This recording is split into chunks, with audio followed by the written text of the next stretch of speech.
Ma, videoan mo ako, ma.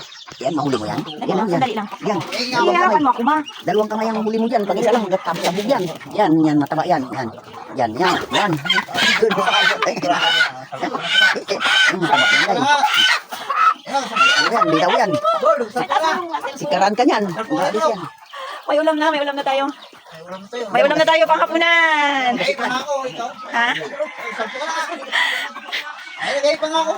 May ulam na tayo pang hapunan. May ulam na tayo pang hapunan. Baka makawala pa, makawala. Oy, anong ginagawa mo dyan, Per? Ha? Kung babae yan yung upo mo dyan, ha? Yan. Uwi na tayo, nakabili na tayo, nakakuha na tayo ng ulam. Tara na, ma. Kasi ano ko to, papakulo. Pakuluan. Pakuluan. Ako na sa inyo. Pero magpakulo dito. May katulad mo dito wala. Nga, magpunta kayo doon. Oo. Kami nag-apuro. Sige, sige. Ma, pwede tumadon na sa gasolina ng pakuluan. Hindi ka lasing. Hindi ka lasing. Wala.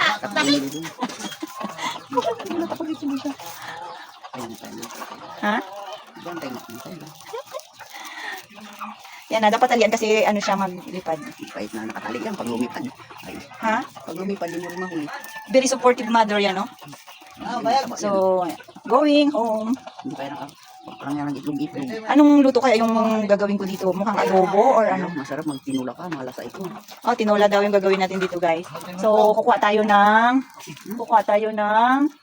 ano, papaya. Tingnan natin kung may papaya dito. Tsaka, Ayan, nilipan pa yan. hanap tayo ng ano. Pandibang ka lang.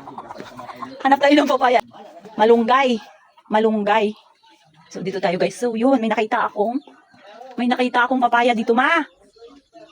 Pero maliliit siya, guys. So, maliliit yung papaya. Hanap tayo dun sa kabilang puno, dun sa harap. Mataba ito yung ating manok. Ulam. Dali lang, guys. Kuha tayo dito ng papaya. Maliliit. Ang puso ko.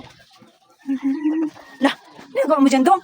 Nakaikot-ikot ko nga po, naghahanap ako ng malunggay at papaya kasi nga po yung tanim ni Mama doon sa kabila maliliit. Kaya naghahanap ako, guys, sa ibang puno. Yun, nakita ko yung pinsan ko kung saan-saan umiihi dahil nga po mga laseng. Hindi nyo na po talaga mapigilan yan yung pagkaganyan. Super kukulit na. Yan nga po pala yung ate ko, guys. Pumunta rin siya dito sa bahay ng nanay ko kasi aalis po pala sila ngayon. May plano po sila na maglalamay sila doon, guys. Sabihan na ng isa ko pang ate, yung panganay. Ito po yung ate ko na yun is pangalawa. Naka-schedule po sila na pupunta ngayong gabi para po siguro sabay-sabay na sila at may sasakyan naman. Guys, alam nyo ba dito sa lugar namin, marami ditong mga manginginom. Isa na ito, guys, yung pinsan ko. Yung pinsan ko. Alam nyo, batang-bata pa yan siya. Pero naman, tingnan nyo nga, guys.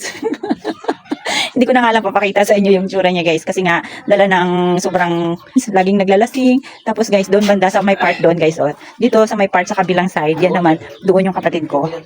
Yan doon, nagiinuman din sila. Kaya, super saya nila dito pag ganitong oras. At pagdating ng gabi, hindi mo na alam kung anong gagawin nila.